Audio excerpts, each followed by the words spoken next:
Hi viewers, my name is Leah. By profession, I'm a teacher. I've been doing home-based teaching for quite a while, and this is something that I started immediately, or as soon as I was done with my Form 4. I started offering tuition to those who needed it. I have an experience of both tuition and for the early years, that is the kindergarten level and the primary levels, teaching young children and a bit elder children. I'm good in teaching simply because number one, I'm patient. I am patient. I know how to handle children. I deal with them according to the pace they are in, and at the same time, this is something that I really love. Well, homeschooling is the schooling that takes place at home, whereby the learner doesn't have to go to school. The teacher or the parent have to deliver the content to the learner at their home, so the learner doesn't have to go to school. Well, homeschooling is a growing trend because there are so many factors that have triggered it, and when one parent starts, they influence the other one. So it's something that have been growing so much, and the people who are doing it, they are doing it so well, so that it is impactful, and therefore there is need for it to grow. There is nothing hindering it to grow. Homeschooling is a matter of choice. It's for everyone. It doesn't matter who you are, both the special needs children, the gifted children, or the ones with the middle performing children. It's for everyone. It's a matter of choice. Well, homeschooling is done everywhere, but mostly it's done in urban areas.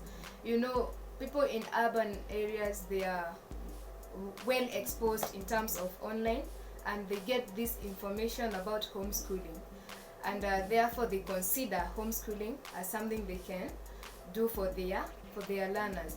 And you find that if one parent starts from an urban setup, starts the homeschooling, they will influence another one, so it keeps on growing. So mostly it's found in urban areas, but it's everywhere.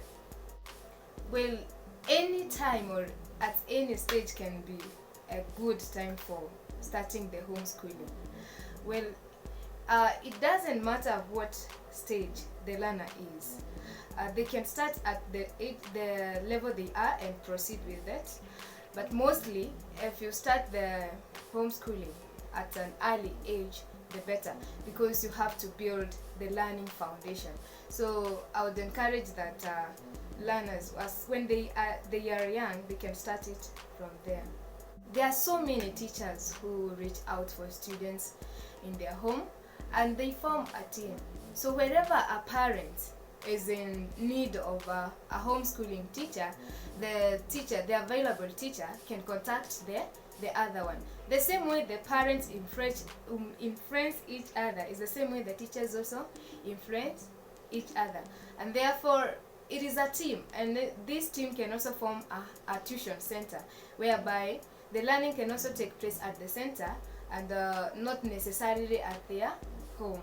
So they form a team and they expose each other to other parents who need the homeschooling for their kids. Well, homeschooling, for the teachers who normally do the homeschooling, I would call it's also a business, because you don't do it for free. And therefore, I would encourage those teachers who are not satisfied in an institution, they can join this team who are going out to reach out the students. It gives you more experience to deal with learners with different kind of needs, and it's well paying. I would say that it's well paying. It will depend with the age of the learner. For example, for the early learners, the kindergarten ones, you know, their concentration span is very small, and therefore they need less hours. They cannot be kept there for a longer time. So for a kindergarten, maybe you can consider 2 to 3 hours, and the hours increase as the years or as they advance to the higher levels. So when they are young, the time frame is less, 2 to 3 hours per day, and for the elder kids it can go up to 4 hours per day. So it will depend with the age and the learning level of the learner. There are so many challenges that a homeschooling teacher face, and one being the cost. You're traveling, and therefore you have to spend a lot of money to cater for the transport. That is one. The other thing is that this child or this learner is at their comfort zone, meaning there's not that fear, there's not that, they feel protected by their parents, and so they view like this learning is something that is not so necessary. And then the other thing is the fact that there is inadequate facilities there at home. There are so many things that are at school which are not found at home. So that one is also a factor.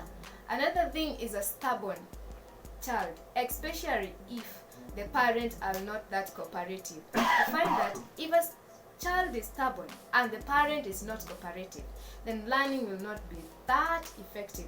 And that is one of the major ones. It's actually the major one. Most of the teachers complain about that. Stubborn learners and the parents are not cooperative. It becomes difficult and they can eventually give up. Another challenge is the fact that you are alone there at home, and sometimes you may need company there at home, or you may need somebody to help you at a particular area, especially for the higher levels. So you find that changing of the teacher, bringing in a new teacher at a home environment is a challenge. There are advantages of homeschooling and disadvantages to the learner, to the teacher, and also to the parent. To start with the child, some of the disadvantages that this child may face, and a major one is the socialization. There are not other students whom they are learning with there at home, and therefore you find that their socialization level is a bit down, especially if you may consider that child is just the only child there at home. So it becomes a challenge.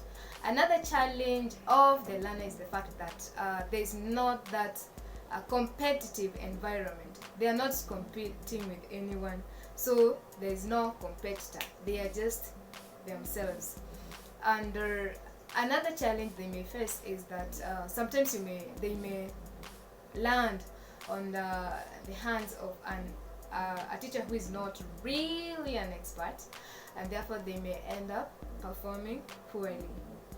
The advantages to the child is that this is the ratio of 1:1, that is the teacher to the learner, and so you find that the time is well utilized. They will have the teacher will master the weaknesses of the child very fast, and they are able to move with the pace of the child.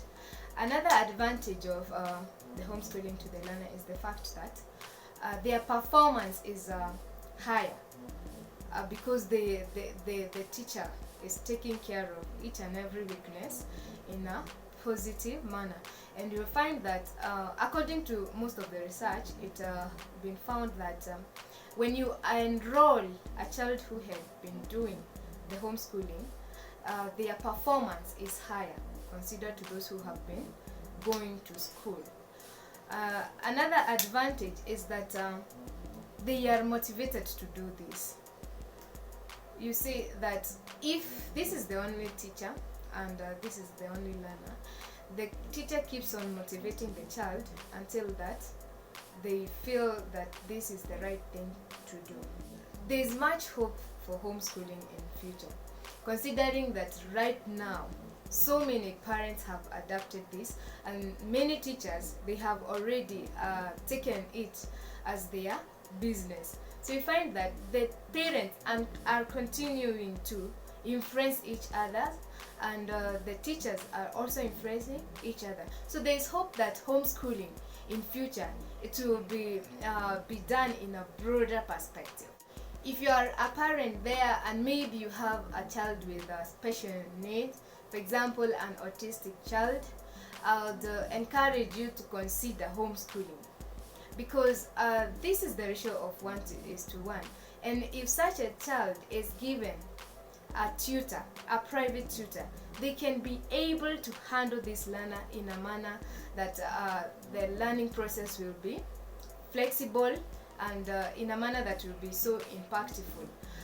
There are so many cases where we have seen that the performance of special needs children at school is not so good, because the teachers have to move with the pace of the majority, and therefore if your child is in the group of special needs, they'll lag behind. So I would encourage you to adapt the homeschooling for your kid.